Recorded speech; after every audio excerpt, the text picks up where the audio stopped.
Okay, wonderful. So in other words, the line of I'll have that as well.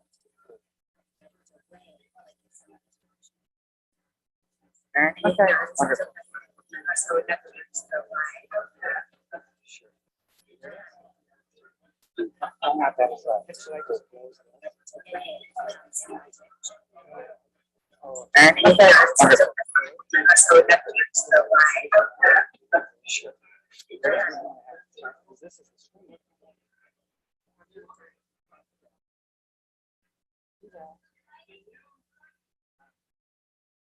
Use the light. This one? Yeah.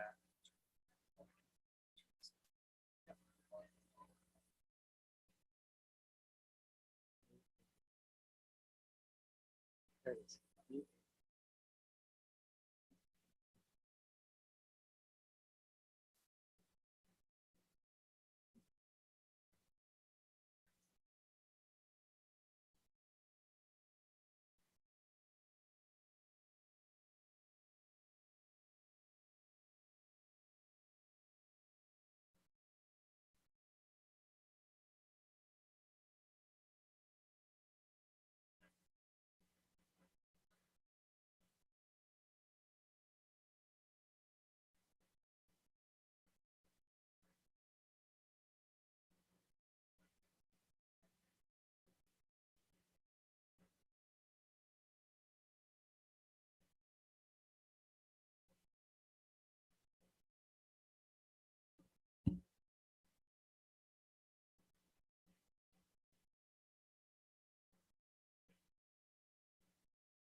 Okay. Now wait a minute. How about people that sign in?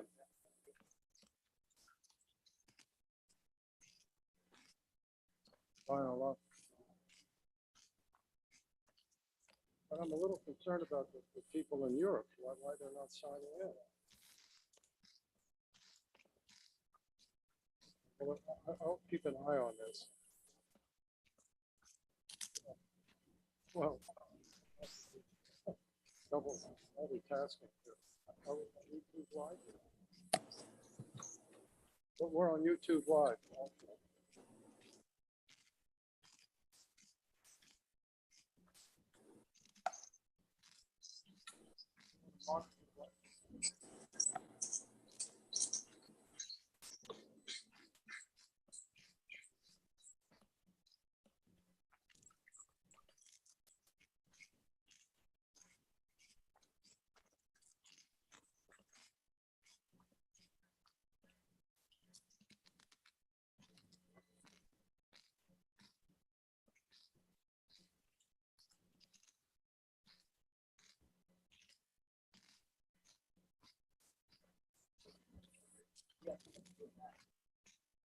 We don't have the.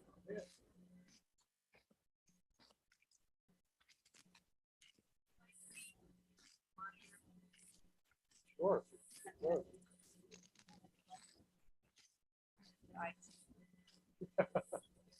You'll be IT.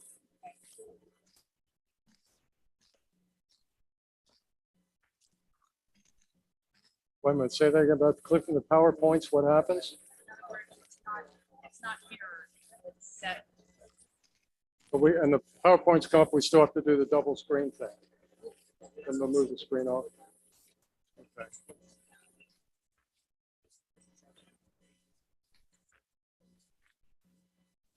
Well, I'll tell you what, you take care of all of that and I'll just monitor. Okay.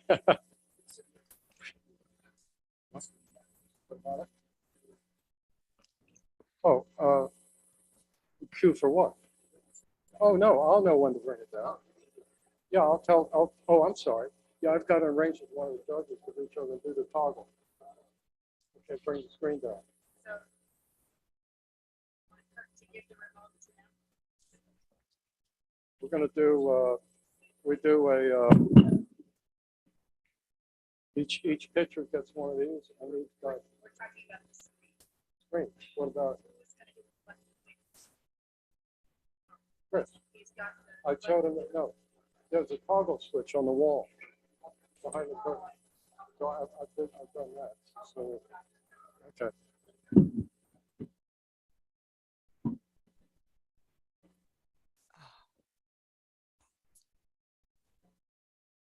Okay. That's fine. I've noticed some of it.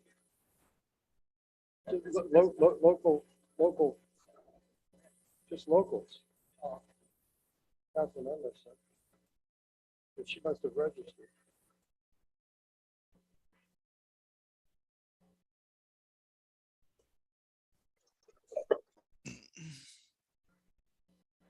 I will take care. Okay. Do we have any remote presenters or just? No, everybody's here. Judges and presenters. 8 presenters, and I've got my little speech written. And I guess we might as well get started.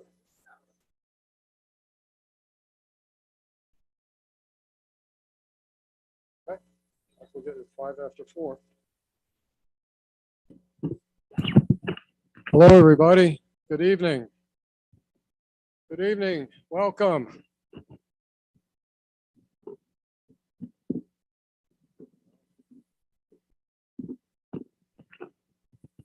Welcome, everybody. Everybody, have a seat. Okay.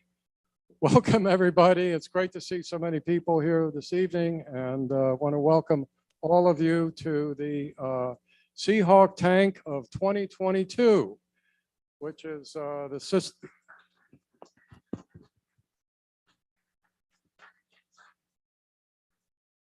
As you know, this is a system-wide pitch competition. It looks a lot like Shark Tank.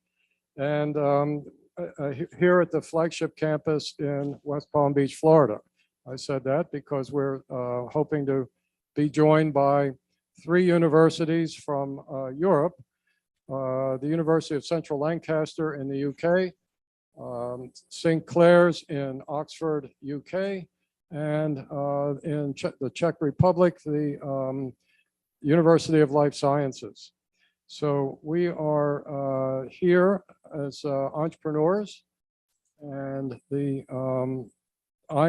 me introduce myself. I'm George Stamos, and I am the entrepreneurship lead for entrepreneurship here, and I also teach finance. So just a brief 1 sentence on what the mission is here. Why are we here? Why is the entrepreneurship curriculum one of the curricula here? And that is that we want to provide our students with a really fine value-added education based on experiential learning, okay, where you're going to be able to enhance your abilities to not only make a presentation, but to go out there and handle real life situations. That's the essence of experiential learning. And this is what we try to do. And I know Dean Peluso is very, in favor of that. And we're trying to encourage that more and more. Okay, as I mentioned to you, we're streaming live through Zoom and YouTube. So those of you that want to see the event, we're going to be recorded on YouTube also. So let's see. Now, before I describe the Seahawk tank and how we're going to be conducting things, I'd like to introduce a few folks in the audience. First, I'd like to introduce our campus president, Dr. Gary Vonk, who's in the back there. Thank you, Dr. Vonk. And let's see. I also like to thank a lot of the, I'll introduce the judges later. I'd like to thank Dr. Peluso very much for her continued support. I can't even begin to thank my fellow faculty members for their cooperation, as well as the staff here at the flagship campus, the tech guys, the maintenance guys, so on and so forth. But there are too many to mention, and it would take too long for me to describe how wonderful they are. So also, we have the privilege of having a number of young people, students from Junior Achievement. So I'll explain in a minute. Junior Achievement is an association, worldwide association, developing young people along in many different areas and disciplines. Here, in this case, it's entrepreneurship. Do we have, where are the people from Junior Achievement? Okay.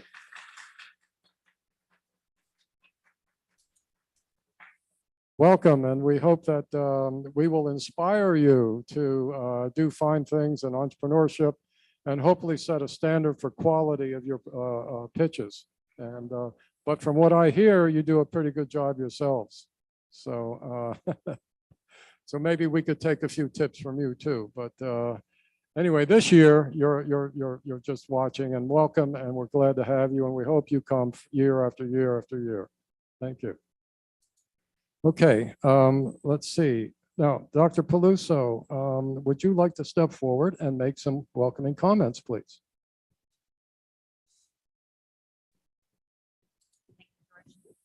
Good evening, everyone. It's a pleasure to have you here. And the most important thing that I would like to do is celebrate the fact that we are all here together after a very difficult couple of years, and to celebrate the fact that we are all here together. So we just give us a cheer. Yay!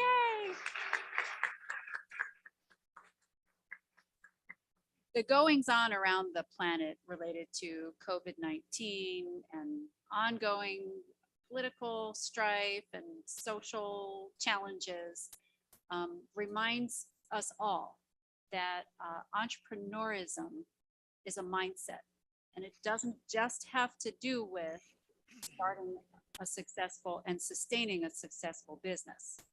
It's about being successful in life.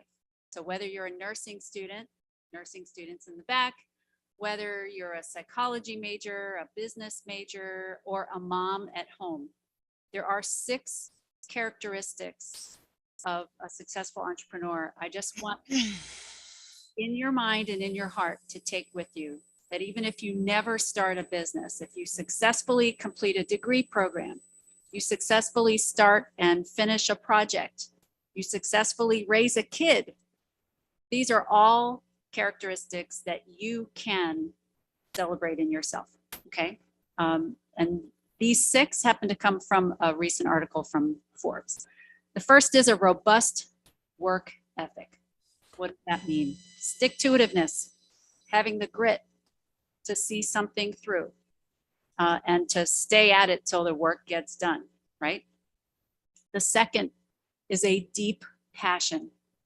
Passion is what motivates us, keeps us sticking to it, right? Those things that we care about that are our burning questions. Those of us at the flagship campus, we talk about that all the time. What's your burning question? We're going to hear from 8 different folks tonight, right? Creativity. coming at a problem from a different lens or a new way of looking at something. Connecting ideas that maybe other people haven't connected before. Have the courage to do it, even if no one else has. Being a self-starter. Don't wait for someone else to tell you what you should do. Initiate it yourself. Have the thought leadership. Having an easygoing attitude. What does that mean? That doesn't mean, it's all good, whatever. No. Having an easygoing attitude means having the willingness to adapt, to pivot, to have that resilience in the face of things maybe you didn't plan for, to respond, not react, right? And the last one is continue to have that eagerness to learn, having a growth mindset. You're not stuck. You can change and the situation will change, and keep learning, right? So I hope you can recognize these 6 characteristics in our amazing presentations that we will hear tonight. They all have all of these characteristics, but I hope you'll take some time to reflect on your current situation, what got you through these last few years, and celebrate your own entrepreneurship in solving the problems and challenges that you have experienced yourself. Welcome to the campus. Enjoy the show. I will now be your IT support.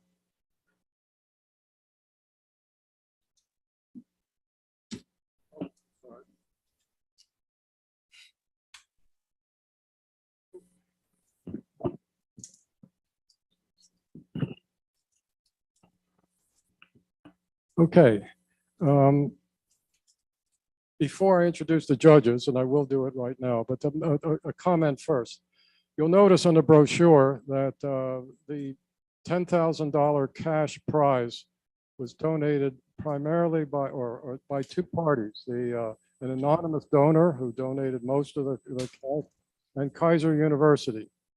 I think this is an important point, because the money that came from the anonymous donor and the money that came from Keiser University, our school, is for you. And the whole purpose of this experiential learning process tonight is for you. All of this stuff that we do here on campus, it's not for me, it's not for Dr. Peluso, it's for you. And we hope that you can understand and appreciate what's being offered to you and to take advantage of it. What I like to see is what I have seen is the wonderful 8 participants who have stepped up to the plate, because they see the opportunity. Life is all about opportunity and taking advantage of it. And we also have a responsibility to make opportunity available to people. That's what our mantra is, not only on this campus, but certainly in my curricula for entrepreneurship. So anyway, with all that sermon out of the way, I'd like to introduce our 2 judges this evening. Unfortunately, Mr. Phil Crowley, who was just recently retired as head of the, not head of the legal department, he's assistant general counsel for Johnson & Johnson Pharmaceutical Company and a venture capitalist now, had to go back to New Jersey to do a deal. So this is the kind of life that venture capitalists have, in case you're interested. It's busy, busy, busy. Okay, our 3 judges this evening, you see their bios in the brochure. Going from left to right, or from my right to left, is Mr. Chris Lasquadro.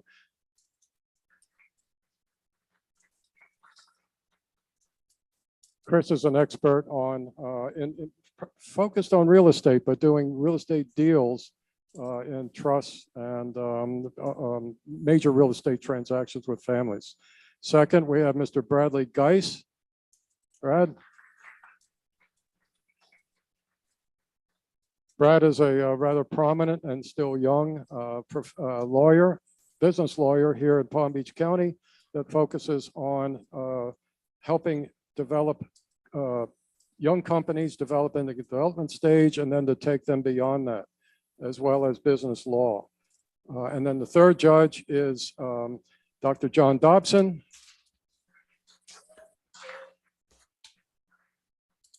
Some of you have been exposed to Dr. Dobson already today. Dr. Dobson is head of the management department at Clark University in the graduate school outside of Boston, and he's also an adjunct professor at Harvard Business School. He's here because he's interested in expanding the knowledge of experiential learning and problem solving in the classroom. So without any, let me see here. So let's get to work. Here's what we're going to do this evening. Let's see, there will be 8 pitches of 5 minutes each, strictly enforced. I'm going to be not only the good guy right now, but I'm going to be the bad guy in a couple minutes when I sit there with little signs that say 3 minutes to go, 2 minutes to go, 1 minute to go. So everybody's been prepped on this, so they know that there's a 5-minute pitch. After each pitch, there will be a Q&A session from the judges. And then the next pitch will come up and do their magic. After the 8th pitch, the judges will adjourn to a room and make their decision and come back and give them to me. I'm not part of that.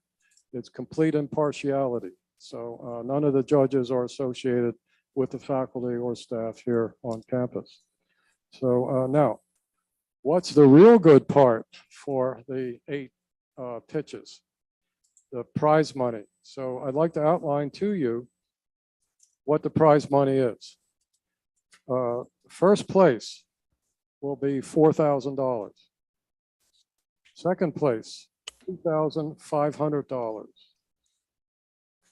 Third place, $1,250. And then places, if you will, 4 to 8, that's 5 contestants, each get $425, each team. So everybody that's made it to the finals here gets some money. So one of the incentives that I've tried to show to the the potential contestants is that it's not just the money, it's also the experience. And when you put this on your resume that you participated and won a cash prize at a pitch competition for your university, that's big. Okay. And I'd like everybody to spread the word about that, because when you put that on your resume, when you go out and look for a job, that's important. So anyway, okay, without any further, I promise you no more announcements. Let's get our first contestant up here, Claudia Gomez, who's from our Pembroke Pines campus. Come on down. Come on down, Claudia.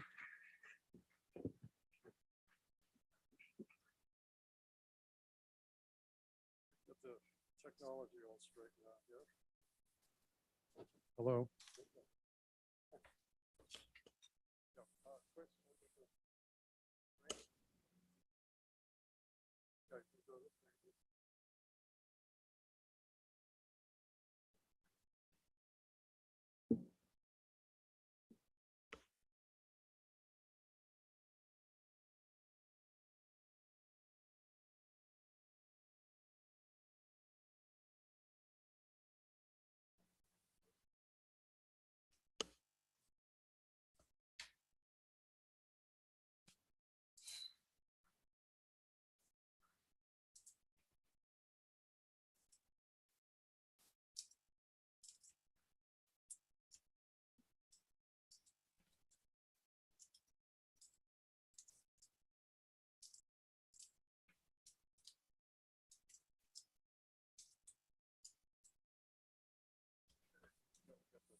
Last one. Yep. No, I got it. No, I'm in now. They must have gotten somebody who was letting people in. So hopefully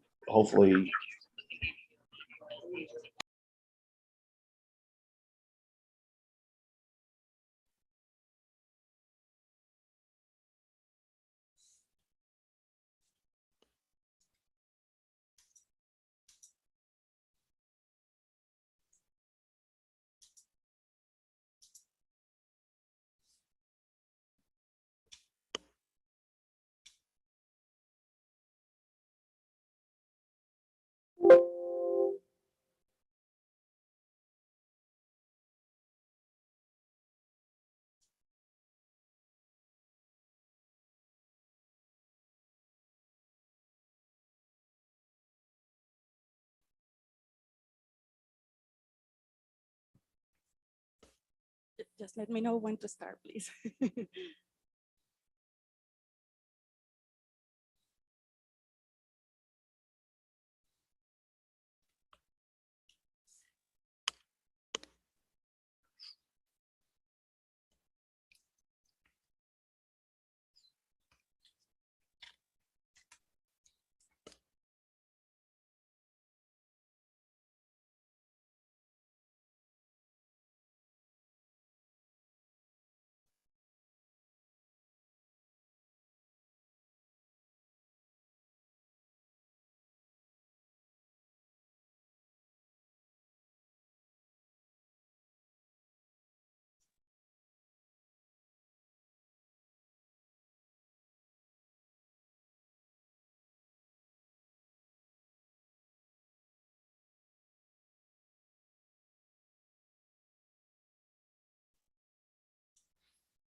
Hi.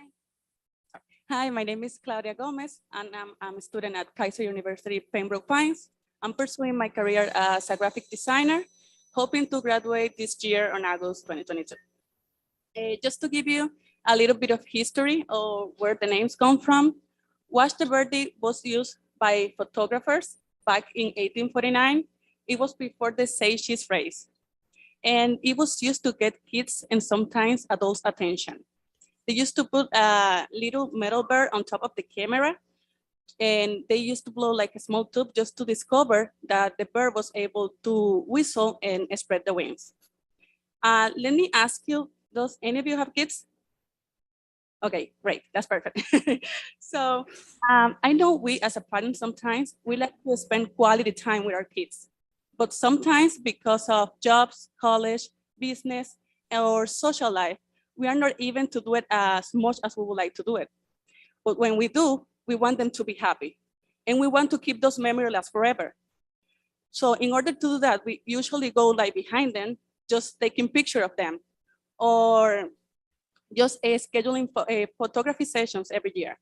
And if you don't have kids, just try to remember yourself when you guys were little ones and your parents were trying to force you into a photo shoot. Or even worse, just try to remember a picture that you have at home and you just think, oh my God, that picture could have been so much better. So this is where Watch the Birdie comes in. Let me just wait for a presentation. So just waiting for the presentation. We specialize in creating a creating photo sessions in the studio and mixing them with another images, creating what we call a composite. In these photo sessions, kids can be whatever they want to be. And they can be a merman, they can be a pilot, they can be a doctor, wherever the parents allowed them to be. So, and let me tell you, I've seen it before, kids go nuts when they see the results. It's like, they can't believe they did that. So this doesn't only help them with happiness, it also helps them with self-esteem and personality. Right now, we have 3 packages. The Nest, that is a 40-minute session with 12 edited pictures, up to 3 family members, and it could be seasonal or non-seasonal photography. The second one is the Ready to Fly. And it's a 60-minute photo session with 20 edited pictures and up to 5 family members. And the creative part is the one where we specialize. It's a 60-minute photo session where with 10 edited pictures, up to 3 family members, and is with a personalized theme for composites. All of these packages, it could be selected and distributed through a platform that is called pcz.com. That is the one I also use for my website. Right now in the United States, 89% of Americans says it is very important to celebrate birthdays and holidays. And 79% of them says it's very important when somebody does something special for you. By 2030, I'm sorry, it's estimated that 2.3 trillion pictures will be taken each year. And the employment for photographers is projected to grow 17% from 2020 to 2030. It's much faster than the average for all occupations. Right now, we are estimating charging a minimum of $300 per session, as you saw on the packages. And a minimum, we're gonna be doing a minimum of 150 photo sessions on the first year. Getting a revenue on the first year of $45,000 with a pre-tax profit of $6,800. Then we are gonna be getting a $50,000 loan obtained from investors that are going to be used for equipment, supplies, and marketing. Also, we propose to start making annual payments starting at the end of the 3rd year of operation. Our target market is, our target markets are parents with kids between 2 and 11 years old. And right now, nobody else is doing this in Florida. So it's a niche and we are right on time to take action. Thank you so much.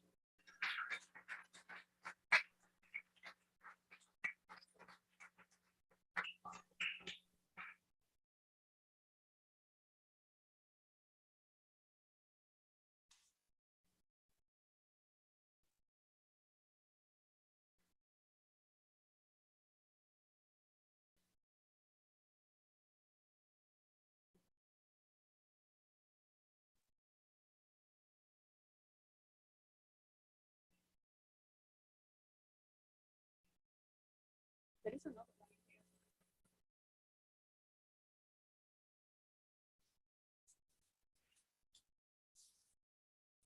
Hi, Claudia, great presentation. When you Yeah. see when I see those pictures there, did you do those pictures? Yes, I did. So tell us why you started this business. Well, I'm a mom and I love graphic design. So I took this photography class with my professor and I love it. So I just felt the need to create like something with graphic design and photography, my 2 passions.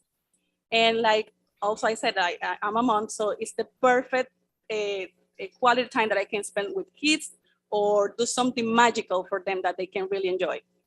Thank you. Hi, you mentioned that there wasn't another company doing this in Florida. Are there other companies doing it in other states? I seen it. I seen that there are another people doing it, photographers doing something alike, but not the same. They are not doing the photo session in the studio, combining it with another images.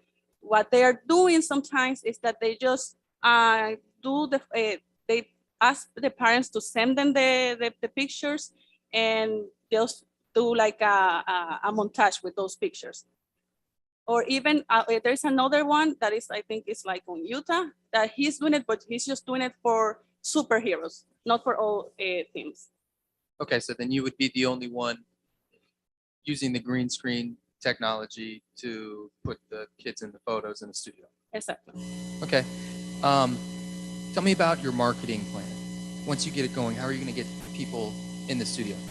Right now, I'm working with the Small Business Administration for the marketing. We are talking about brochures, like you saw that one. I also am planning to get into the radio. I know a person that is in the radio, and we are planning to go over there to expand our business. Also, we are in social media, so we that with the ads and everything, we can create all those marketing plans, and also like with the audience, social marketing. Thank you. Yeah. Claudia, I noticed you have pictures of a studio. Do you plan also on going to customers yourself in their homes, in their offices? Is that something that can be done? Can you make the business mobile as opposed to one location or multi-locations? Yes, definitely. Right now, it would be only in Florida, or if they ask me if they want to do it in another state, I would be able to do that, but adding the flying cuts and everything. But yeah, definitely, because what I do is that I take the pictures and I just combine them with another images, and even I can combine them with pictures. Like for example, I did one. Oh my God. Wanted to do a photo session, but with the toys that the kid had, just so that the kid were able to remember that the toys that he had at that time. So I took the pictures of the toys and I took the pictures of the baby and just combined them with another backgrounds and stuff like that. So definitely. So is the majority of your time invested in the photo shoot itself or the editing afterwards? I would say that it's most of it on the edited part. Yeah. Thank you very much. You're welcome.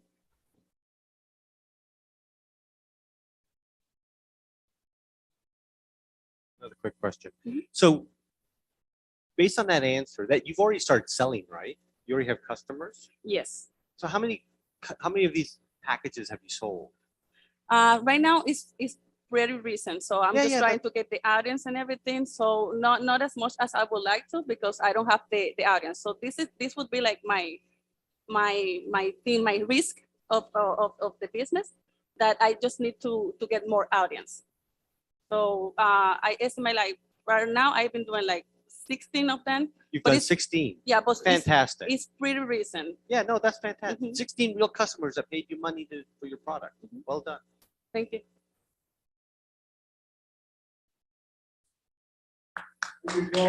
Thank you so much.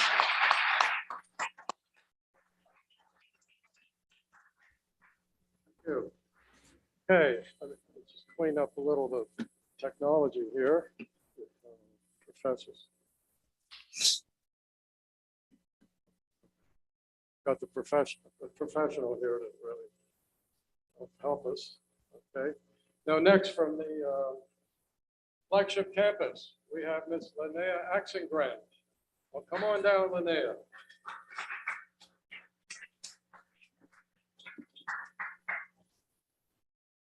Let's see, so we'll get you started here. Oh. There we go.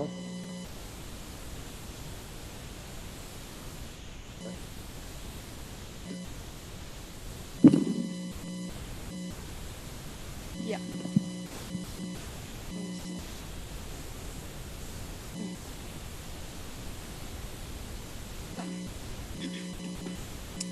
Hi, everyone.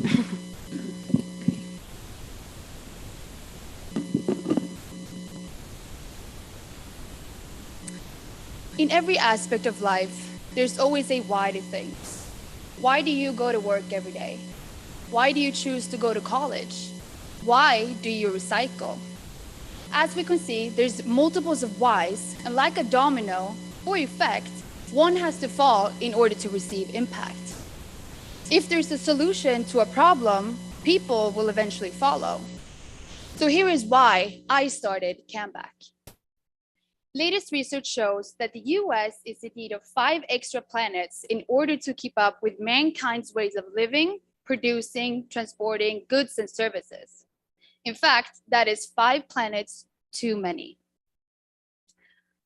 By experiencing the simplicity of recycling in Sweden, I want to take the idea and bring it to the US and build a similar ecosystem. I am Linnea Axengren, and together with my sister, Julia Axengren, educated and has expertise in the field, we will launch Comeback, the recycling service that creates value in the recycling ecosystem that uses incentives for customers and stores.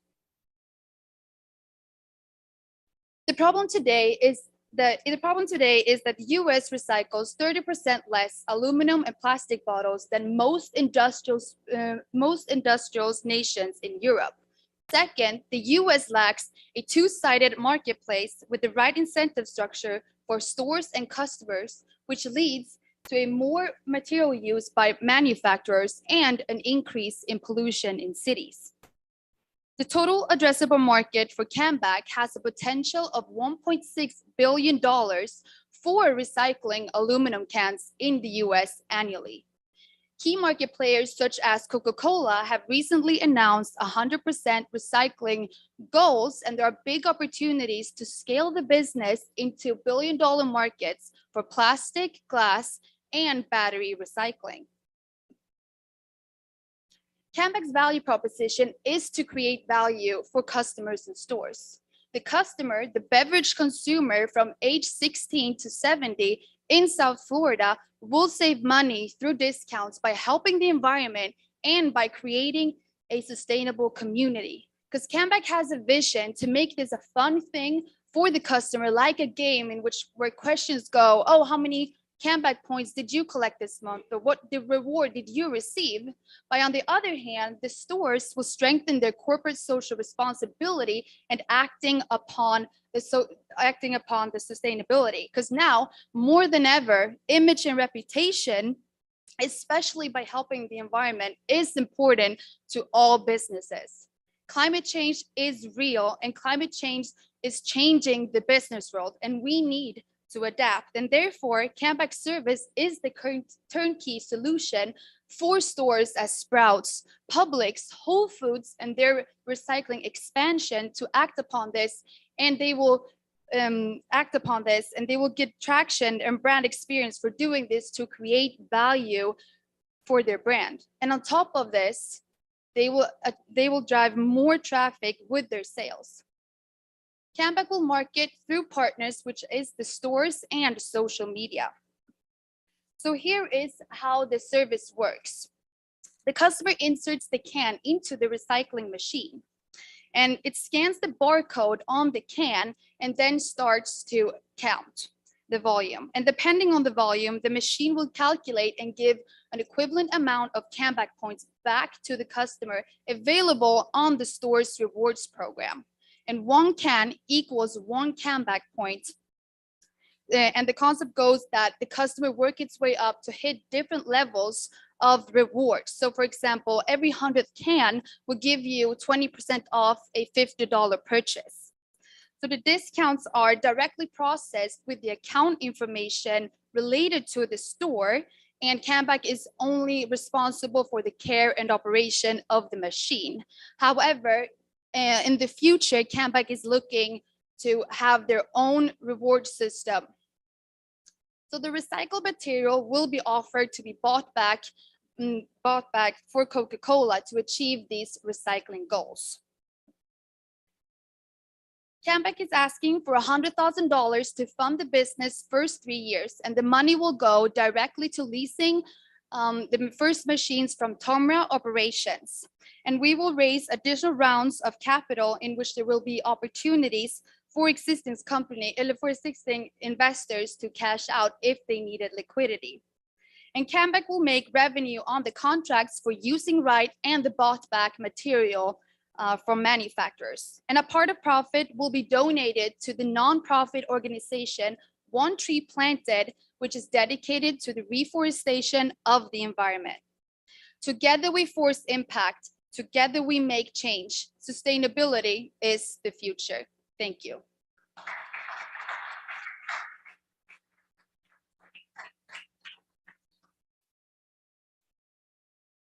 I am not from Florida.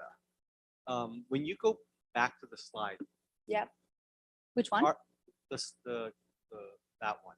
Yeah. Are the cans not worth any money here? Yes, they are. Okay, so but you're giving them the money plus the point, or just the points? I'm giving them the points. Okay, so where does the money go? If that's worth a nickel, where does it go? No, so it works like one can equals a Canback point. Okay. So that's more like that's the equivalent for the can. So we're not really focusing on the cent percentage, so we Okay. build our own system with And the then those stores. points can be used at that store Exactly. to buy more produce. or whatever. Exactly. Okay, Yeah. Perfect, thank you. Just to clarify, I am from Florida. Cans are worth money? Yeah. Where do you get the money from? Sorry. So how does that work? You take a can and then how do you get money from? So who's paying for the can? So the can back points is that you get value for recycling, and then you will get the value through the discounts that we can back is discussing with the stores. So we are collaborating with the stores, and so they are basically giving you the discount, so we are the middle hand. So the Some stores get the money for the cans. Yeah. From who? I don't think I understand your question.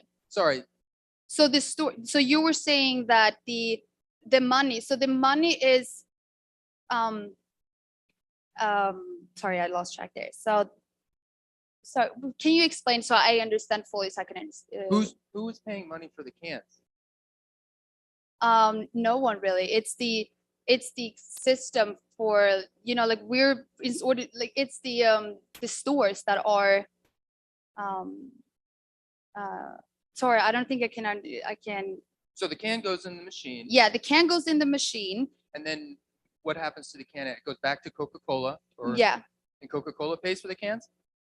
yeah, they're gonna pay back to us. Yeah, And that's because we're taking the we're recycling it for them, so they're gonna buy it back from us in And that- order to achieve the goals. okay, and that's a program that they already have? No, yeah, I mean, they're trying to do it, but we're pushing for it for them to achieve it faster. Okay. To receive the goals, yeah.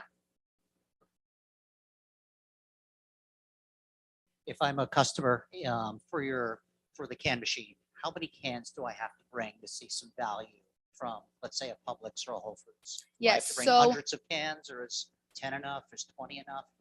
so right now we have, for every 100th can, you will receive a $20 discount on a $50 purchase. So technically, the customer will earn $10. So it's like we're still in the process of figuring out, and we have to discuss with the selected store in order for it to be in a balance and achievable and, worth the money for both parties. But that's a good standpoint right there. So your target is the Publix, the Yeah. Whole Foods. And have you had introductory conversations with their Sorry. have you had introductory conversations with their management? Yeah, we're in the process of discussing it. Yes. Okay, so they have a good sense that this is something they'd like to explore. Yes. Okay. Yeah. Super. Thank you. So is this something that is being done in Sweden right now or other European countries? Or like, Yes. where did the idea come from? It's something that's being done in Europe. Yes. Okay, perfect. Yeah. So, fantastic. So it works in Europe and we're trying to bring it here. It's very successful in Sweden, in Germany, in Europe overall. Yeah. Excellent. Yep. Perfect. Thank you. Thank you.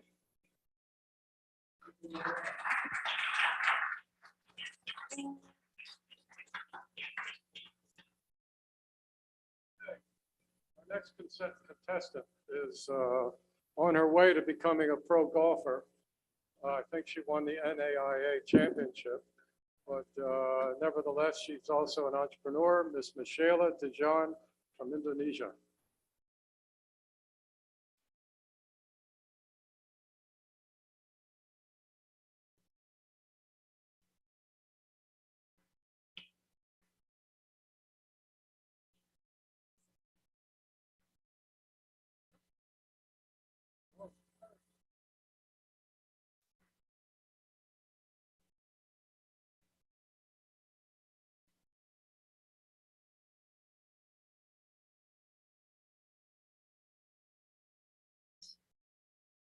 Hello. Um, so, how many of you likes to eat shrimp? Yeah? Any one of you who didn't raise their hand, haven't tried our products? So I'm Michelle Atzan, and this is my startup.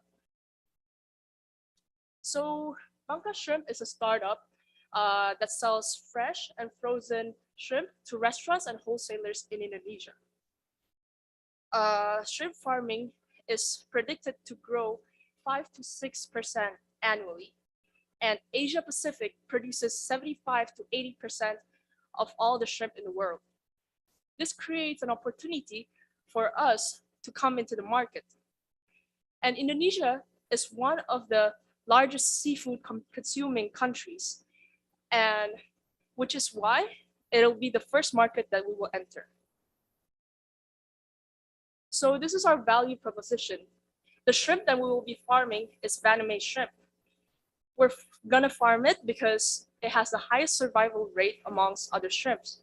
It has 80 to 82% survival rate. And we will be producing high quality shrimp. How? We'll be farming it in salt water, and the shrimp will be fed with organic food. And the farm will be created with an ecosystem that's similar to its habitat, minus the predators. And live shrimp will be able to ship within 10 hours range, and we'll be having competitive pricing because of where we are based in Indonesia, which lowers the cost of production.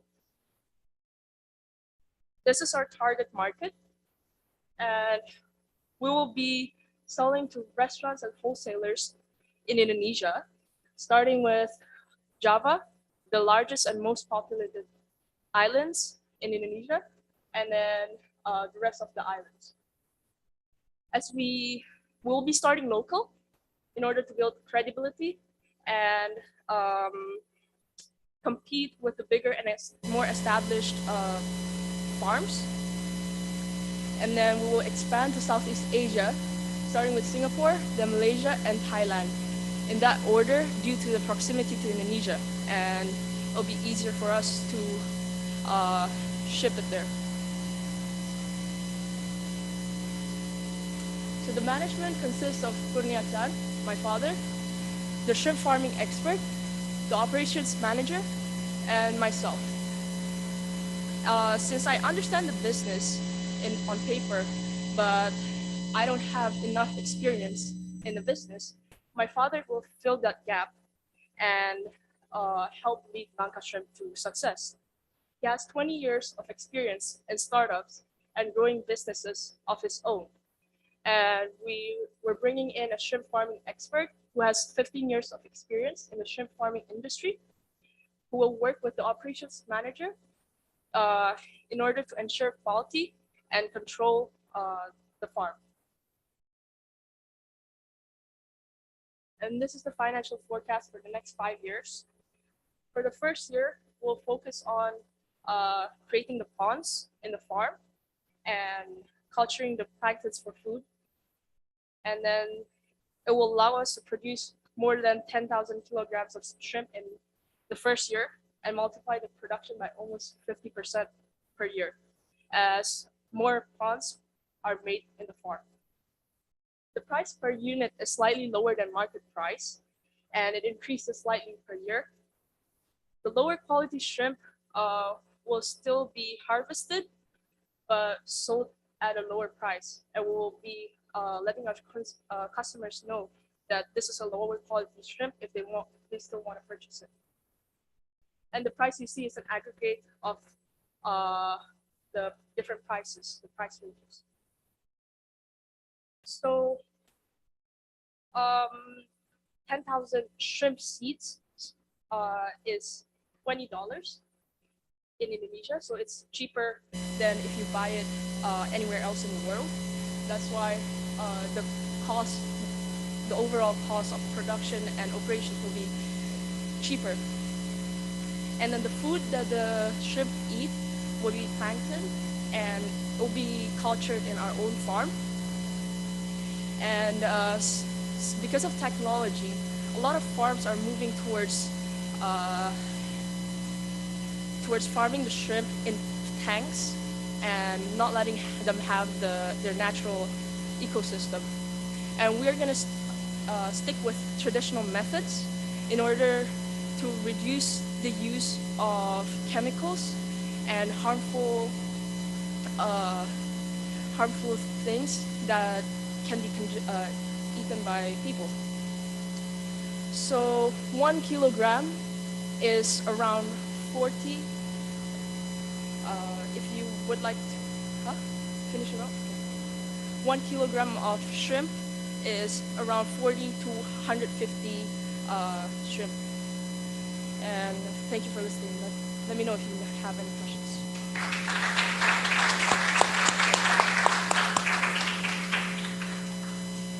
have sort of an initial question. What is the other shrimp selling for?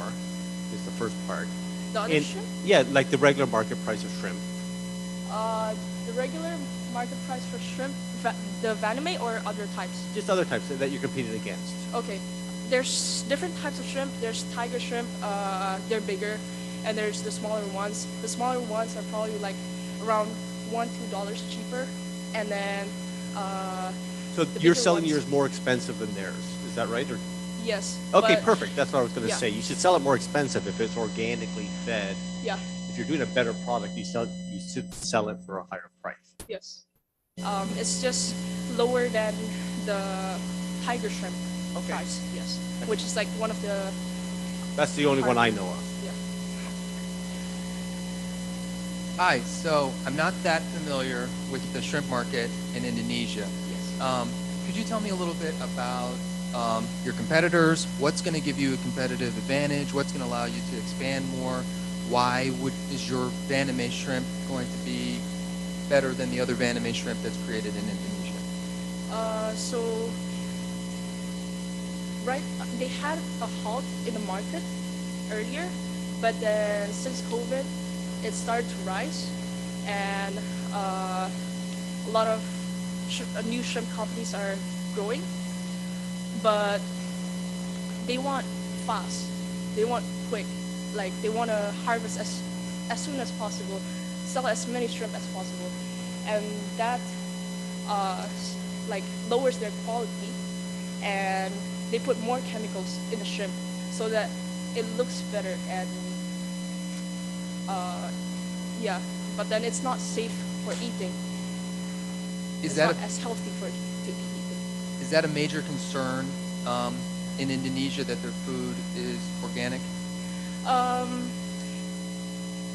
It used to not be a concern at all, but then since people are more aware of their health, and since COVID hit, people are more aware and more, they want to be healthy. They don't want to get sick because they've seen people around them getting sick and stuff. So they want to be more healthy, and organic food are selling more now. Okay, thank Yeah. you. You talked about your target market being restaurants and wholesalers. Yeah. Is that just one-on-one, going out, meeting the restaurateur and marketing your product directly to the chef or to the wholesale directly? How does that work in Indonesia? Is it similar to what it would be in the States in terms of Yeah. the sales side? It will be similar. So since I have some network with my classmates from high school who's already in a lot of businesses there, some of them are in restaurants and stuff. So I'll be giving them samples, and my dad will do the same. And then we'll have salespeople come door to door, as well as we'll have like samples and events. And because I'm really big in golf, like I really love golf, I'm gonna bring it there, market it there, and You're gonna have a shrimp on your golf bag? maybe I should do that. How many restaurants do you think you'll need to get in your sphere to get the ball rolling and start getting revenue in the door? Since restaurants they won't only order once, they'll continue ordering once they understand the quality and know how good the product is. I think like as a start, even 10 would start spreading the word. Okay. Yeah. Okay. And then the wholesalers, obviously, because they're supplying multiple restaurants, would probably be even a bigger client for you to go after. Yes. Super. Thank you.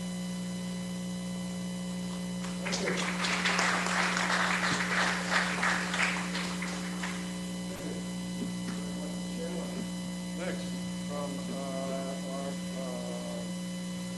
our Lauderdale campus, you'll make it up here, Miss Denisa Sursa.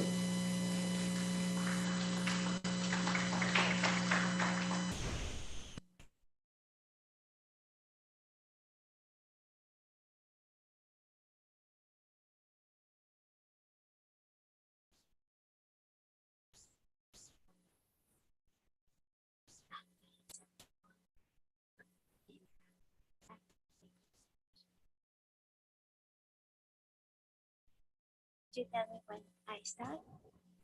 Okay. Hi, good afternoon, everybody. My name is Denitza Sersen. I am the CEO and co-founder of Idolac. And Idolac, we like to create entrepreneurial opportunities and prosperity for all, focusing here in the Americas. I bring with me 20 plus years of work experience in various fields, which includes logistics and some accounting and human resources management. I like to create the change that I want to see in the world, and this is why I have created Idolac. So what is Idolac? Our value proposition, we are a service hub in e-commerce that, sorry. And we are a service hub in e-commerce and focusing in the values that EU and US standards bring. So our market is promoting products and services in the Americas. And we are targeting a population that share the same values as us. So we stand for the standards in the US and the standards in the EU.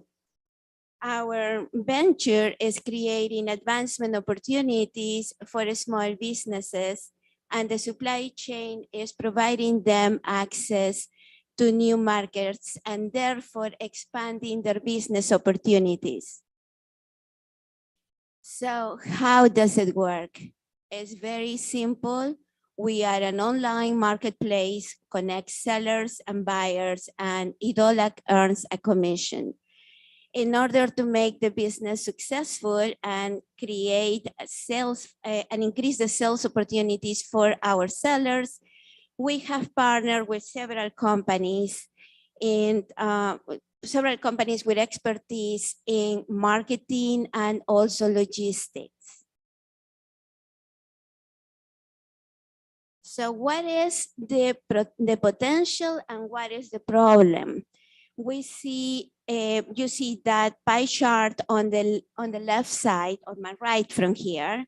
In the blue, it represents 20% of the US e-commerce taken by US products, which is very happy to hear that. And we have 34% taken by Amazon. And where we see an opportunity is in that 46% that is taken directly or indirectly by Alibaba imports. We like to take advantage or leverage the opportunities in South America for low-cost manufacturing and access to great products and bring them to the Americas. So here are the numbers and some of our assumptions. So I'm gonna try to be brief. We have made assumptions that we will have 7,800 units sold on the first year, 11,700 on the second, and 17,500 on the third.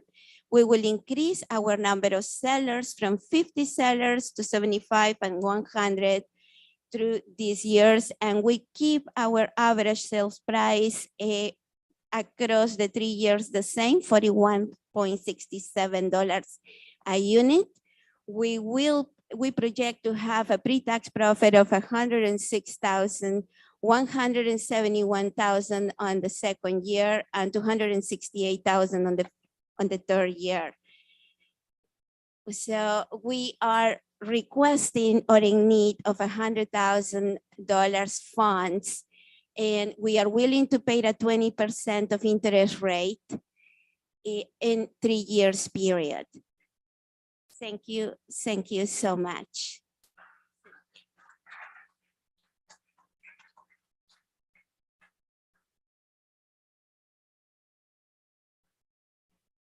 So I just wanted to confirm I understand it. It's like Alibaba, but instead of connecting you with Chinese products, it's connecting Latin America and the US and other in the Americas to each other with the same sort of structure. Yes, we like to think that we are a better alternative to Alibaba. Alibaba doesn't stand for US or EU standards, and we bring high quality products, no child labor, no, we are respectful of the environment and so forth. Yes. That's a great idea. How, what I'm seeing is the hard part is the execution. How do you get all of the buyers, all the sellers on board? Because until there's a lot of people on it, no one will use it. So how do you get to that point? So I agree. We have actually contracted some partners. One of them or two of them will provide logistic solutions. One of them is DHL for logistic solutions. The other partner is Chip Bob, providing also fulfillment and shipment solutions for us around the world. And we have partnered with 4 different marketing companies with expertise in US market and also in Europe. Could you go back to your projections page, please? Yes. And I want to say something. This is where I was a little confused. This is not my last presentation, so my apologies, but I go back. Yes, here is where you want to be. Perfect, thank you. Okay. I was just curious, unless I missed it in the presentation, you get a fee for each sale that's sold or commission? And Yes. does the rate differ based on the size of the sale? I see you have clothing at 50 and housewares it going down to 10. So is that variable based on different products you put on your platform? Exactly. So we believe that on the first 3 years, we are not going to have a lot of miscellaneous sales, which includes houseware, plates, and different type of things. We think we're going to have small amounts of that.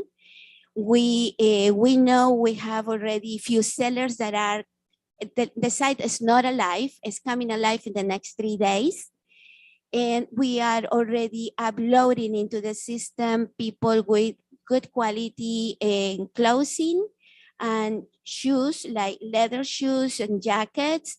And this is now mass production. So our Idolac also has a boutique style in their products. That's why we say it's high quality, not your Louis Vuitton or any famous brand designers, but great quality and at a very affordable prices, I would say.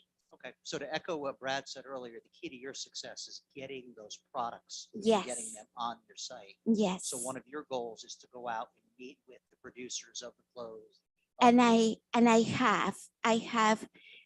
have the advantage. I think the advantage that I have is I'm originally from South America, but I'm also from a Croatian background, and don't know why God put me in the middle of this thing, but I was able to actually meet a lot of manufacturers that have excellent quality of products, and that is what brought this idea on board. Super, Thanks. thank you.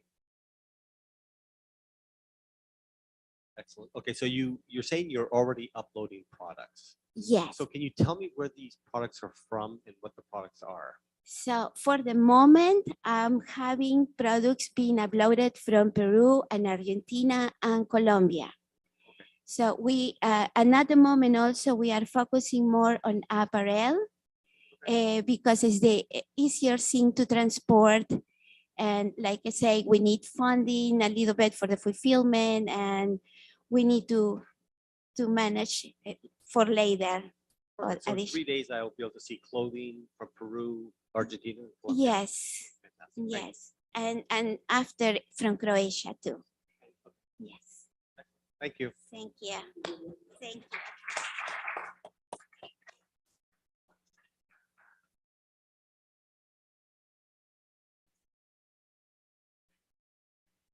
Okay, ladies and gentlemen, now we have from the flagship campus, Mr. Adolfo Diaz.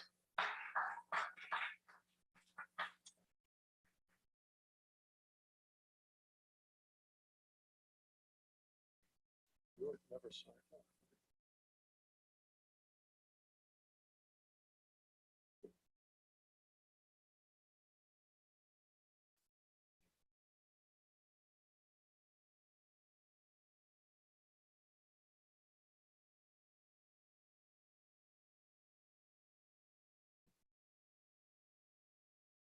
So let me ask you a question. Do you think the world is becoming more digital or less digital? In your minds for a moment. This time we're going to explore how we can innovate the financial sector. Lotus System is a centralized finance institution that focuses on real-world assets. Decentralized finance is a financial system that does not require financial intermediaries like banks to process financial services like borrowing and lending, smart contracts, and blockchain technology. Lotus is focused on solving four main problems. Number one, transaction inefficiencies. It takes a lot of paperwork and it takes a lot of process to validate the transactions. So it's slow. Besides being slow, it is expensive. There are high fees, there are high rates, and basically customers don't have any other options but to choose those rates. On the other side of the problem, we got the crypto usability problem. The cryptocurrency market is a $2 trillion market. 10% of that flows circulates back to the economy. That means that $8.8 trillion with a T are stuck in a digital wallet and does not circulate back to the economy. Non-blockchain asset exclusion means that only digital assets are able to experience the benefits of blockchain technology. So how is Lotus going to solve this problem? We're gonna develop a smart contract-centered blockchain that will enhance self-fulfillment contracts to automate financial services such as dividend payouts, borrowing, and lending. Thanks to blockchain technology, this can be way more efficient at a really lower cost.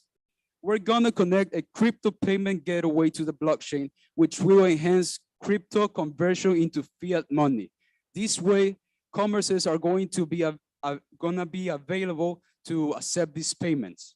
And we're gonna develop the asset-backed NFTs. An asset-backed NFT is a digital certificate of a real-world asset that will be represented on the blockchain. This means that the cryptocurrency market capitalization will be able to invest on these real-world assets through the blockchain technology. This way, we're gonna be able to trade and have the benefits of both real-world assets and digital assets. So this is how we differentiate from everybody else. We're gonna tokenize assets into the blockchain. We're gonna tokenize real estate. We're gonna tokenize equities, commodities, equipment, and clothing, and more. What are one of the benefits of having these assets on the blockchain is fractionalization. Let's say, for example, we have a real estate. This real estate is usually one single owner, let's say a duplex. But with fractionalization and the benefits of blockchain, there can be multi-ownership. There can be 2, 5, 10 owners of the same assets. It will diversify the benefits of the asset and diversify the risk of the downside. As well, we have the tokenized derivatives, which will track real-world assets. It will track movement activities in the blockchain so people can trade it. There is a huge opportunity in this market. The decentralized finance industry has a daily trading volume of $9.2 billion. Let me say that again. $9.2 billion in daily trading volume. That's only 8.5% of the global crypto. And this industry is experiencing a 50% growth per year. The metaverse, blockchain, and digital real estate asset sales are industries that are related to this, that are correlated with this industry and are experiencing exponential growth throughout the years. So as our financial forecast, we grabbed the current $9.2 billion daily trading volume of the industry, and we future cash flow it through the 3 next years, and we get we future cash flow it with the 50% growth of the industry. Then we assign a market penetration, a really conservative market penetration of 0.9% in the 3rd year, and we get the market capitalization. Then we multiply that by our fee, the charges we're gonna have, which is gonna be a strategic price of 0.1% and we get our revenues. After that, we get our total revenues, we deduct our expenses, and that's how we get an EBIT of $2.4 million in the third year. So having said that, will you fall behind?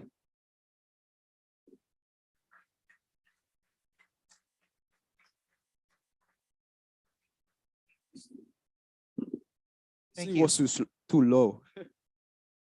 A quick question with respect to real estate. Let's say, for example, I wanted to sell my home to you.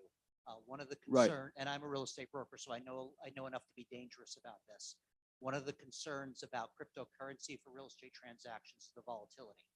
By the time Right. you and I agree on a price and then close, it could move 10, 15, 20%, which means I've lost or gained value or you've lost or gained value.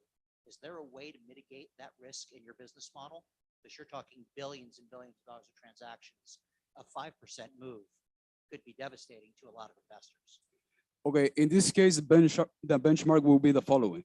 So the price of the asset will be established in dollars. So that's what's gonna be constant. Then it's gonna be translated, the conversion will be with the current crypto value of $2. So let's say it's gonna be $10,000, and at that time, the crypto can be 0.5. So it will be converted to that specific value.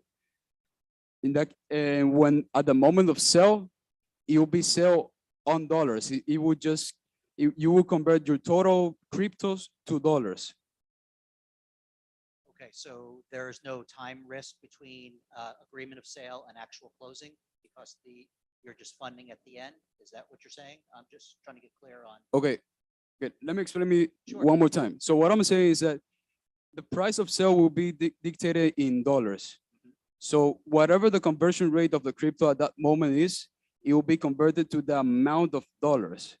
So it will always be 10,000, regardless if if the price of the crypto is 1,000 or 2,000. What you're converting is the amount of dollar. I see. Okay. Good. Gotcha. Thank you.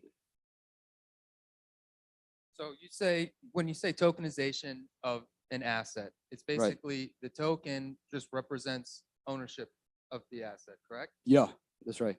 So it's just a digital deed to, let's say it was real estate. It would be like a digital deed to the real estate.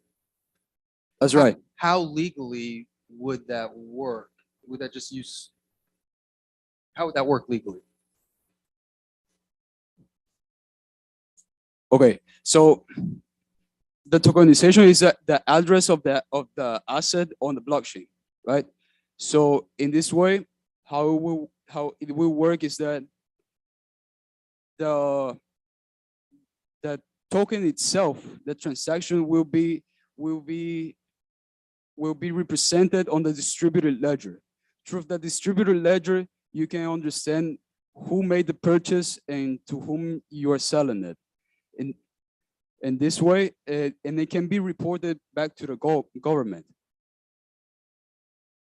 So are you talking about replacing the whole system of having a deed to the property? Or would the token itself own the deed? Or beyond that, who's on the deed? Okay. Yeah. Okay. In this case, the token, it will serve as a contract you sign when you are buying the property. Okay. That's a digital contract. So, yep.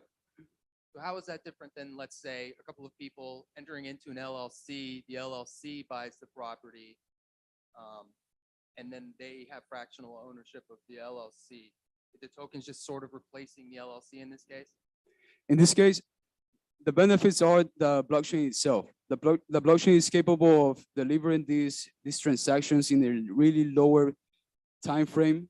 And thanks to the efficiency of the market, it can help to reduce all the costs. So what it does is that you can do both things as you're saying it right now or in the blockchain. But the blockchain, you're gonna be able to do it in more data-centered way, and you can actually confirm the transaction and secure it. Okay, thank you. I actually have no questions. So far, I'm out of my league. So thank you for the presentation. Okay. Yeah.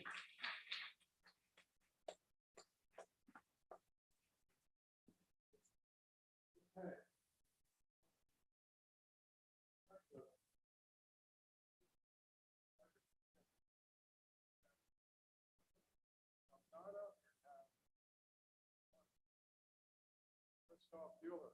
Come on down, folks.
The cost-effective advantage comes from the fact that it offers good job results without costing a lot of money in comparison to how traditional services do.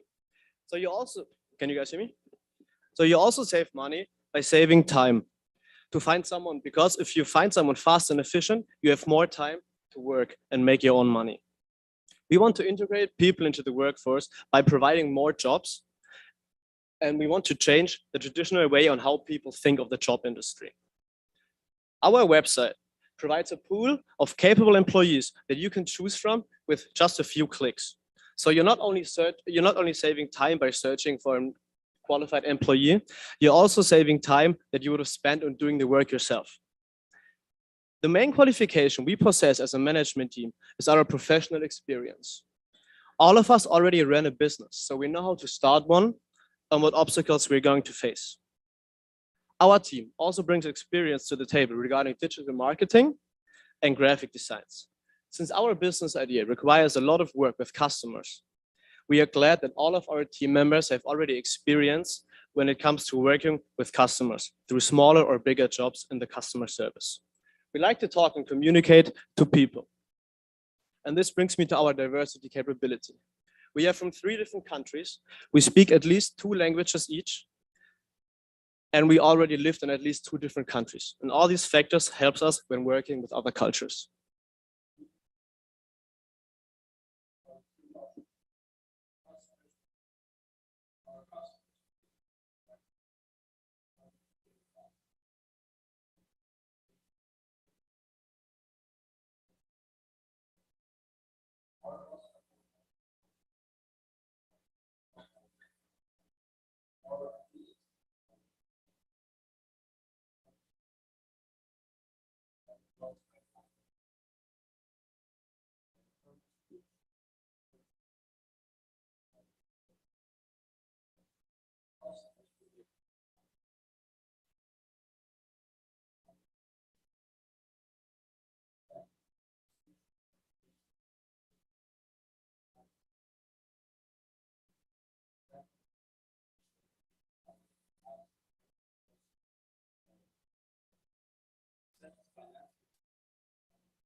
Therefore, we're asking today for $25,000 to cover the startup cost, a base salary to make a living the first year, and any unexpected cost.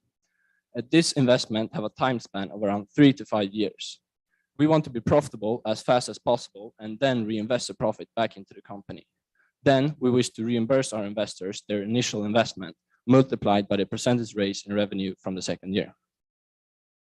And this is a visual mock-up of how the Waysable will look. The live website, it's currently in progress. And this has like the key components of the sections that we can see, like the rates they're going to be having, the locations where it's going to be needed, the title of the job where you can apply and you can find more details on it, and the date when it's needed.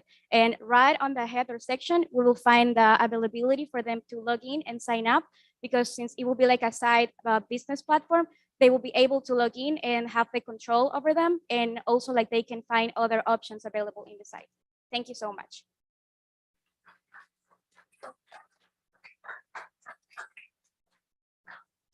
So just as I see, good presentation, as I see this slide, I have a clearer sense of who I think you think your customers are. So it's students looking for odd jobs to make extra money. Is that, and then people that have, is that who your employees are? Yes, so our employees are basically people from the age of 14 to the age of 30, having a lot of spare time, but not always having as much money as they wished. And then our customers are people from the middle class and above that doesn't really have enough time to do everything at home. So for example, lawn mowing, and our company is basically connecting those two people. Yeah, and also in addition to that answer, I would like to say that among some of the competitors you may find, it's like Upwork and Indeed. And the main difference between those is that those are digital jobs. Ours is like for people like manual jobs, and they can like, the difference, the competitive advantage in this is in like, we're like trying to modernize this, and like it will be in an efficient way. So you don't have like to ask for a person, do you know someone that can do this job? So is there like a platform that you can go in? So think about a taxi and Uber. You have Uber that is way more efficient and effective because you have like that contact within the platform. So are you gonna have profiles of people that are mowing grass and the people that Yes. So like when you go to apply, you can find like the details and like the person, the employee you want to hire, and the best that fits your necessities, you go for it. Okay, perfect. Thank you.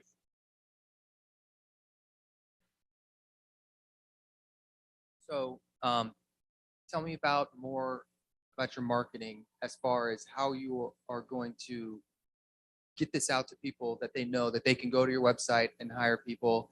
How are you going to market? And you said, how many employees are you going to start with? And the employees that work for you are the ones that are going to be doing these jobs, correct? Yes. Yes. So as we said, for the first year, we will have around 80 part-time employees working around 5 hours a week. 80? Yes. Okay.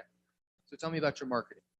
Yeah, we will mostly use online marketing to be able to reach our employees, and mostly use social media because we think that's an effective way of reaching young people to and not that expensive cost for marketing. Okay. So why would you be better than, let's say, the ones that are specific to an industry, like a care.com? Let's say someone wants to offer babysitting. Why would they go to you instead of care.com? And that's one of our value propositions, that we are focusing like on those that you need like more efficient time, and like it won't like take you that much like to know and to get into a person, like, and the availability to find that person. And also like we're really like providing like interaction within the portal, so they will have like a live interaction with those with the employees and the customers, so they will like know it's like the best days that fits for them, and the qualities that they are like looking for, and not necessarily like go into a directionally and look for a professional for that, and like have that hand-to-hand interaction with the customer. It's also cheaper because if you go for like a company and you order like you want to ask a company, you pay the company and the guy that's working for you. In this case, you only pay the guy directly, so you don't have to pay the company to get the guy to come to you and pay the guy. You have to pay the guy directly. Okay, I see. Thank you. When the customer pays the guy directly, how do you get paid out of that? Do you invoice the customer? Do you invoice the vendor? We take a commission out of that payment. So during the first year, we will have a commission of 8%. And then as the company builds its value and reputation, we will increase that commission. But that commission is still much lower than many other options because we are doing it broad, like during many markets. So therefore, we can push down the commission.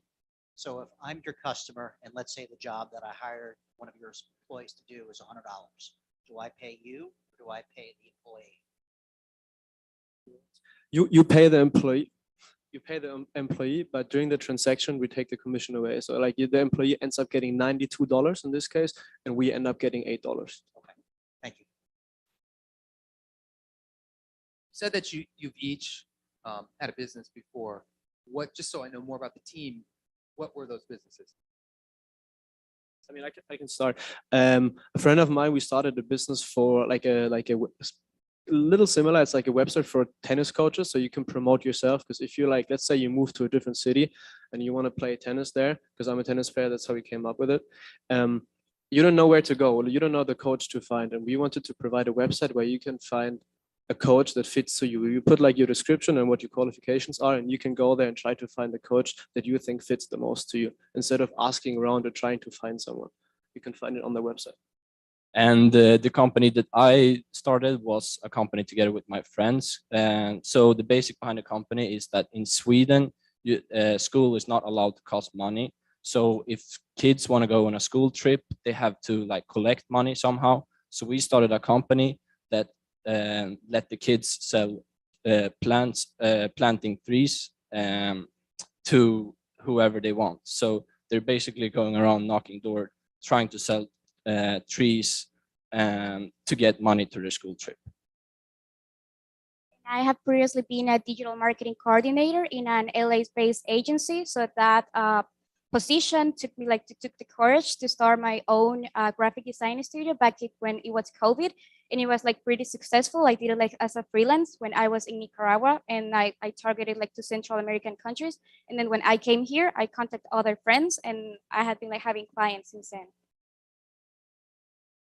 Thank you. Thank you. Thank you. Thank you. Very good. Okay, from Pembroke Pines, we have Miss Nadine Turner.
start?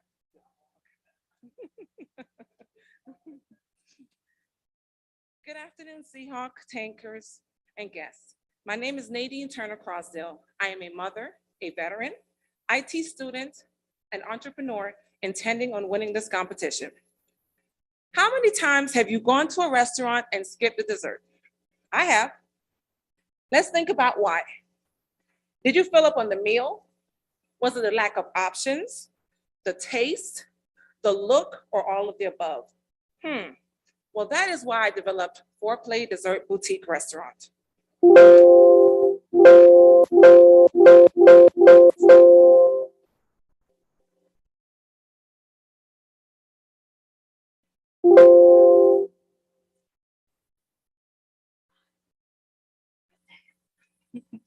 Okay, I know, you're thinking, great idea, but another restaurant, and we've just came out of a pandemic?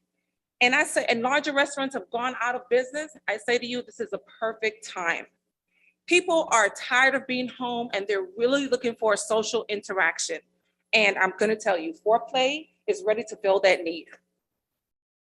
What is Foreplay? It is a full-service restaurant specializing in New Orleans Creole style meals and artistic desserts.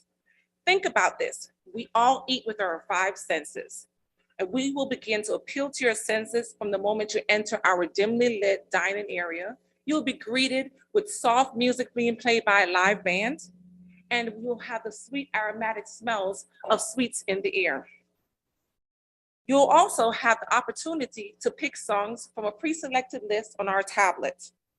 The meals and desserts will be artistic and tasty, leaving an in every bite. You'll be offered options such as shrimp etouffee, jambalaya, various decadent desserts. We'll pair 2 drinks to each of your meals that will enhance the flavors of each meal that you have. In front of you are some samples. I see that some of you have already started to partake. Please continue, enjoy. We intend to have a robust marketing strategy beginning with our location. We'll be located in the downtown Miramar, the heart of the city. It is easily accessible to our core patrons. At Foreplay, we will give you a one-of-a-kind dining experience like no other, making you run to tell everybody about it and wanting to come back for more. We'll appeal to the mature crowd, the empty nester, that also cute first date, that anniversary or birthday. And if you're nervous, we've got you covered, because on the tablet, we'll have conversation starters. We'll get you to talking and out of your cell phone. We'll partner with ice cream stores to create a special ice cream for our restaurant. We'll also talk to wineries to create a red and white option that will bear our name and will solely sell their wines in our restaurant.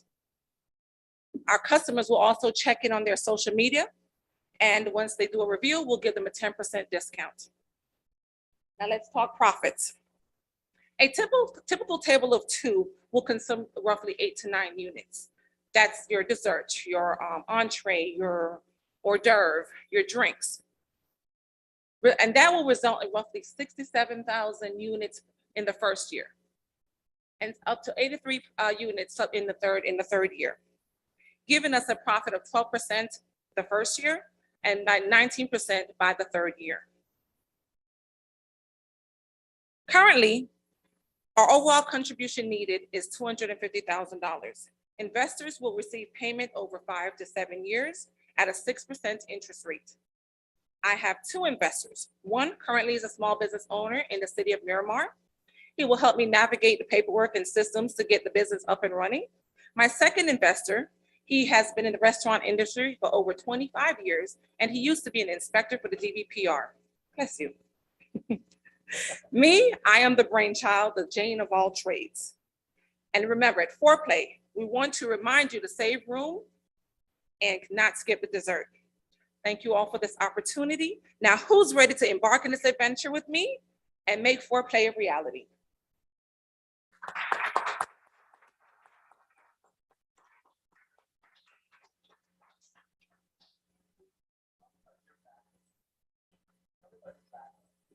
It's not on, but I can't hear you.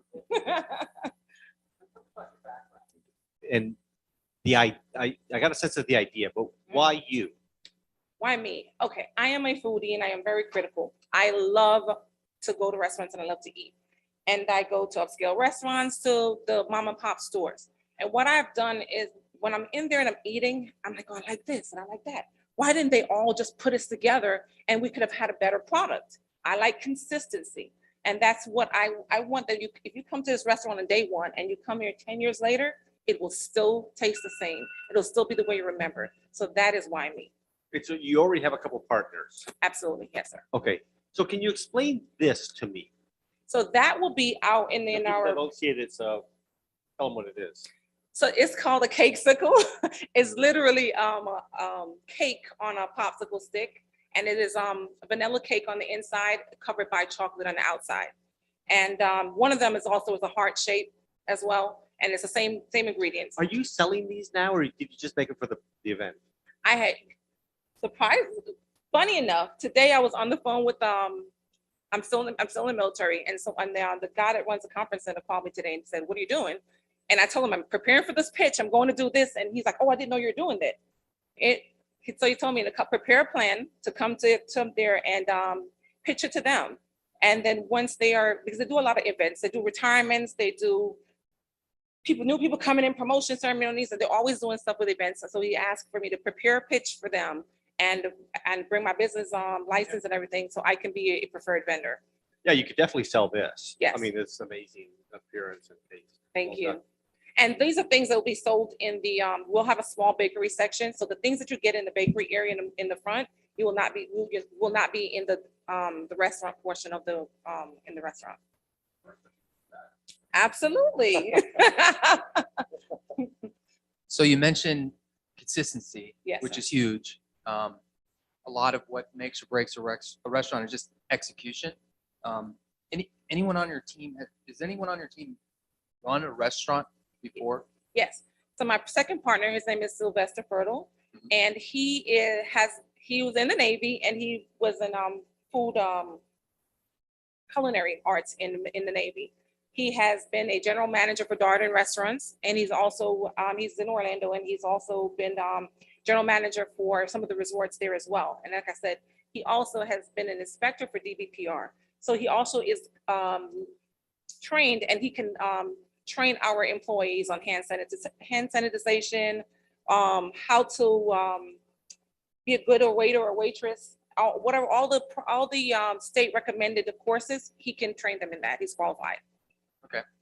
Do you have any plans in the future for expansion? Or is it right now you're just focusing on the one restaurant? If you do have Absolutely. plans, Yes. what are those? So hopefully I would like to franchise in the once the restaurant become big. In the next 2 to 3 years, I want to launch For Play on Wheels. That will be dedicated to conventions or parties or whatever your any catering event that we'll have.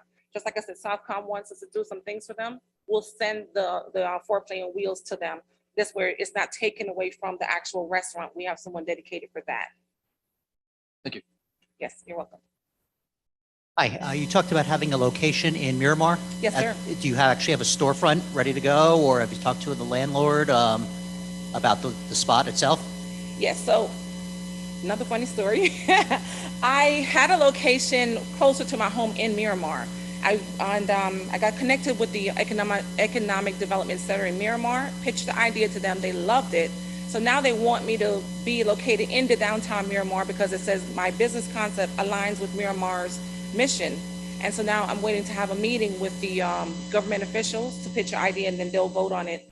And because the building that I want to get into is a government-owned building, I see. which means better rate on my I was going to say get favorable rent rates. And that. Well, with that being said, I'm sure that space is probably not set up for a restaurant, which means you have to have a commercial kitchen.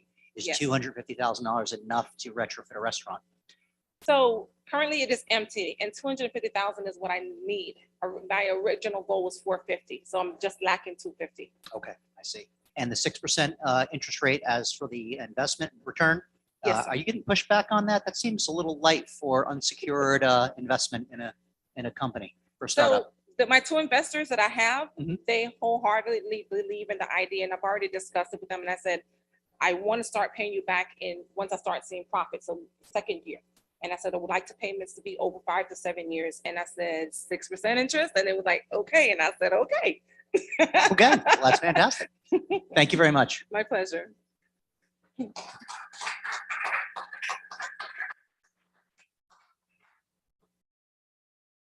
Okay, thank you. Now our final contestant this evening, or final pitch rather, is a couple from the flagship campus, Miss Sophia Jorzitsu and Gunnar Poli. Come on down.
Good evening. I'm Gunnar Poli.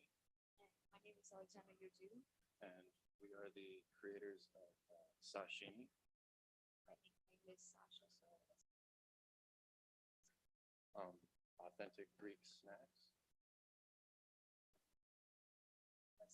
Pasteli is a Greek snack made out of sesames and honey. And the way we make it, we toast the sesames on the pan while the honey is getting cooked. And when everything is toasted and ready, we put it all together. And this is how the pasteli is made. The origin, it comes from Greece. Ancient Greeks used honey for so many things that they thought it came from the gods. Sesame is known to be a great source of fiber, plant protein and vitamins, anti-aging, rich in antioxidant, calcium, and it helps with build muscle because it has a lot of protein because of the sesame.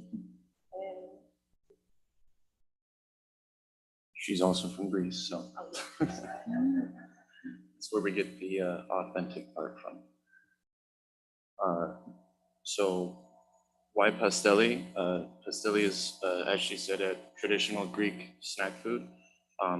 It's sold kind of like candy here in the United States a little bit, but it's not as heavily as you might expect. The bad thing about it, like if you go into a store in here, United States, the pasteleria, you're gonna find that it's made mostly out of glucose, and which is not a really great thing. So that's why I wanna, because when I came here in the United States, I went to the store and I wanted to find something like plain and like something for like the athletic performance because we're both swimmers, and I wanted something like really good, and I couldn't find anything because everything was like made out of like a lot of sugar or like some add-ons that I didn't want to.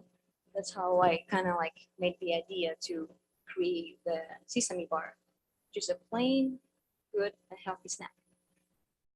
And right now we're only doing pasteli, but we have ideas to branch out to more Greek snacks and like baklava and stuff like that.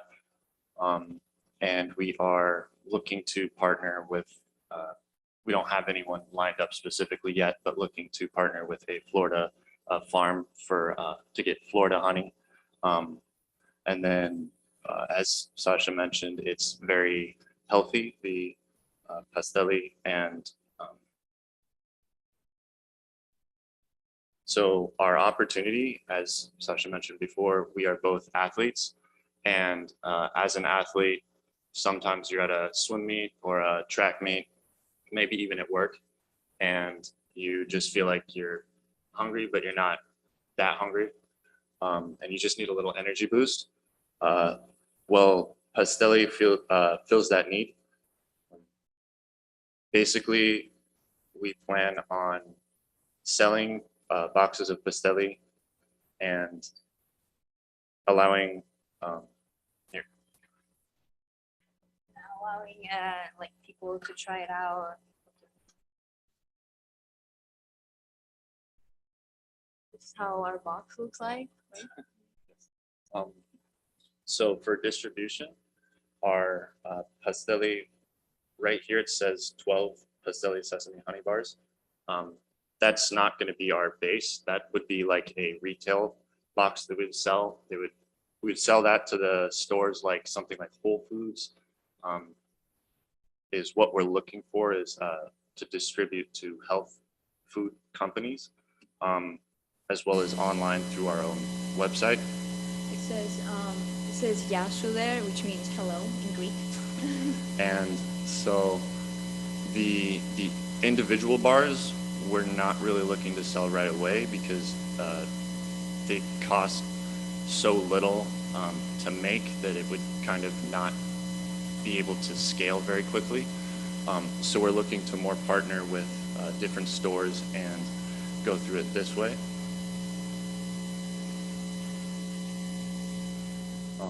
And here's our financial forecast is initially we want to have 3,000 units sold. That's not specifically the big 12 bar box. We're also looking to have a 3-bar box that's quite a bit smaller, and that one would be, you would just purchase the box outright online and we could ship it to you. And they're big bars. The samples that you guys received are fairly small. The bar itself is going to be more like 4 by 4 inches or something of the sort, depending on the box that we get. We're going to source our boxes from Alibaba. And just to wrap up, we're looking to reinvest everything back into the business and scale it up. But thank you. Thank you.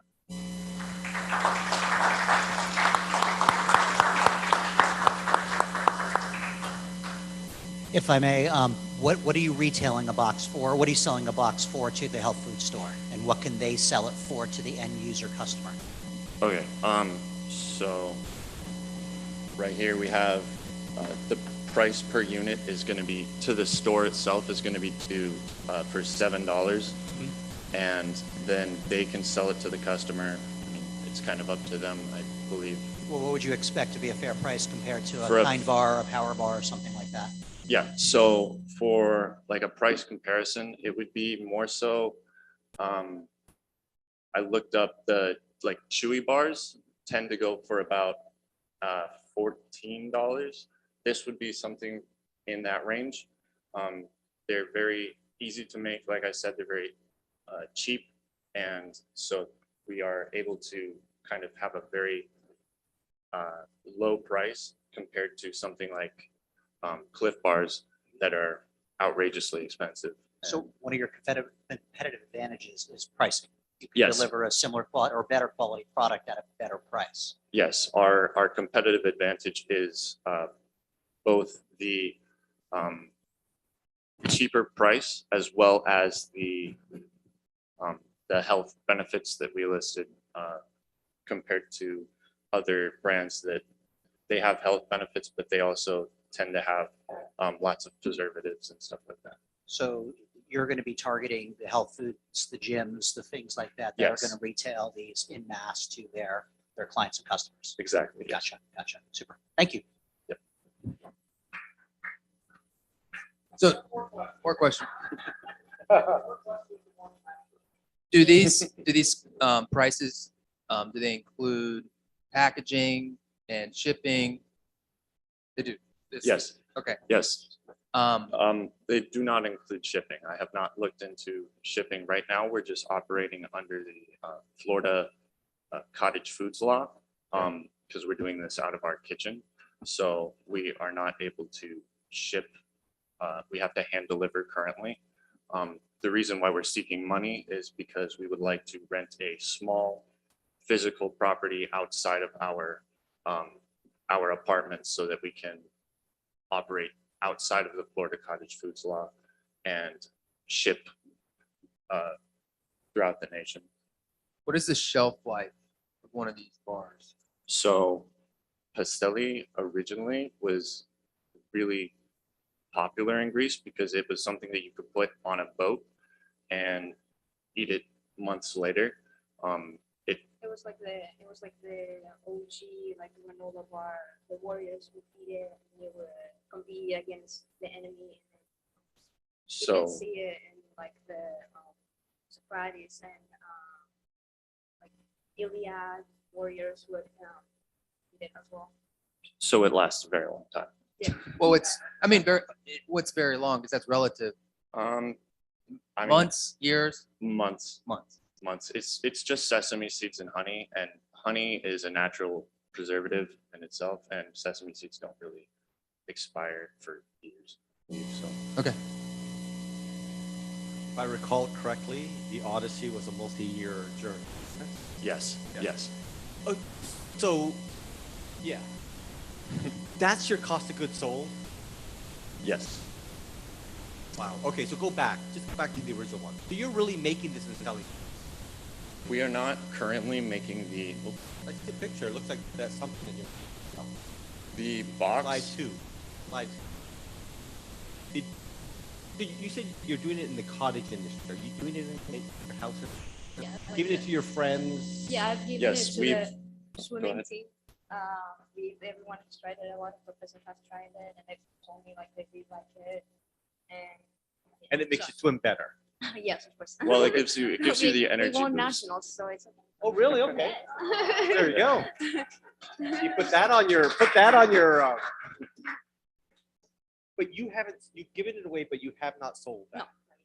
We have not sold Okay, any perfect. yet, because we. No. Okay. No, so you've given it away to your friends, but you haven't sold it. When I saw that package and when you mentioned the cottage Cottage rule, foods law. I thought you were actually selling that. Okay, No, fantastic. so Very the looking plan forward. currently is to just use the cottage foods law until we get a physical property. This also, as well as the box that is in one of the other slides. These are just digital renderings of what you want to do. Yes. And how much are you asking for? We do not, I mean, we were just trying to get the investment from that. Okay, excellent. I don't have any questions. Okay. Thank you all very much.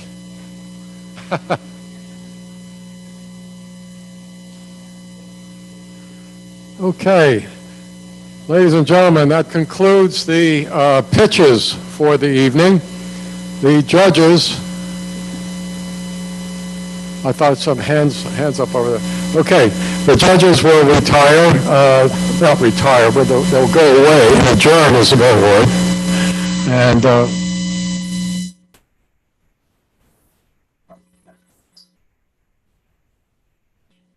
so when the judges finish their deliberations, they'll come back, give me the vote, and we will then present the trophies and a little photo op, and then that'll be it. So everybody just hang in there, and we'll be back in a few minutes. Thank you.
want to say before you guys, I just want to say before the winners are announced that I do pitch competitions all over the world, and the quality of the pitches, the quality of the business ideas that you guys presented are as good as anywhere I've seen. And I have mentioned to the nursing students I was talking to earlier today, some of the projects that come up that they're working on are viable. So I want you to encourage you guys to continue with your projects. If this is what you want to do. The nice thing is the federal law allows you to make $12,000 of profit without paying any tax as a student. So when I told that to my dean, he said everyone should be making some money. So the process was, it took us a little longer because there were good business ideas and it was hard to decide who to rank. So congratulations to all of you for participating, and please continue working on your ideas. There's something there. If you want to do it, keep working on it. Or George and I are here to help you.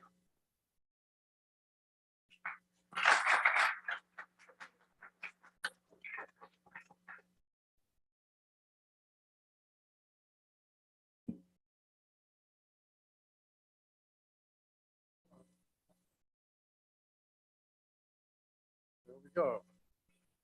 All right, ladies and gentlemen, one comment, please, to everybody. No, send me your email, your mailing address. I sent an email out earlier in the week and I got one response. Please send me your mailing address so we can mail the checks. Okay, for all of you. Every one of you is going to get some reward. So please, otherwise you're not going to get the check. Okay, thank you. All right, that said, now let's get right to it. Start from the third place winner by the judges' decision, Denitsa Sarza.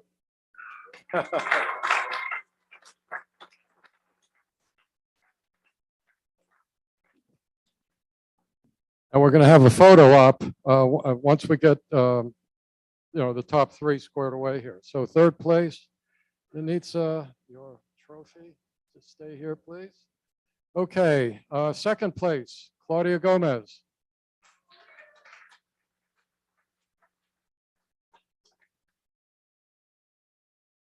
Congratulations, Claudia. And here's your nice glass paperweight. Okay, and the winner, Nadine Turner.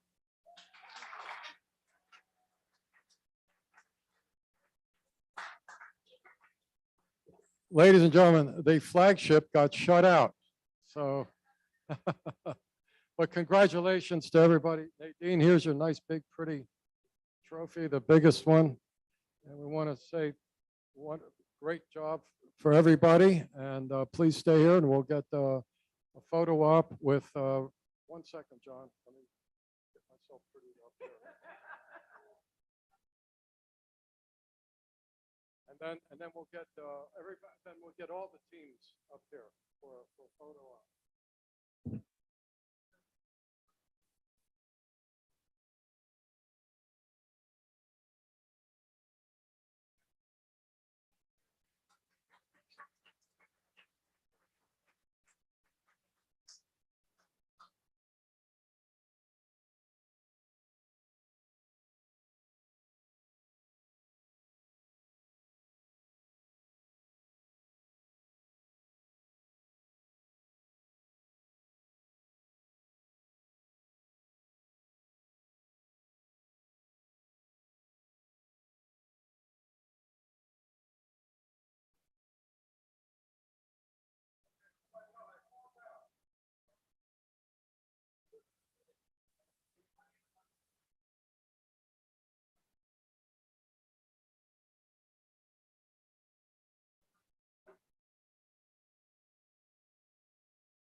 If you all want boxes, the boxes are behind here. If you want a box for it.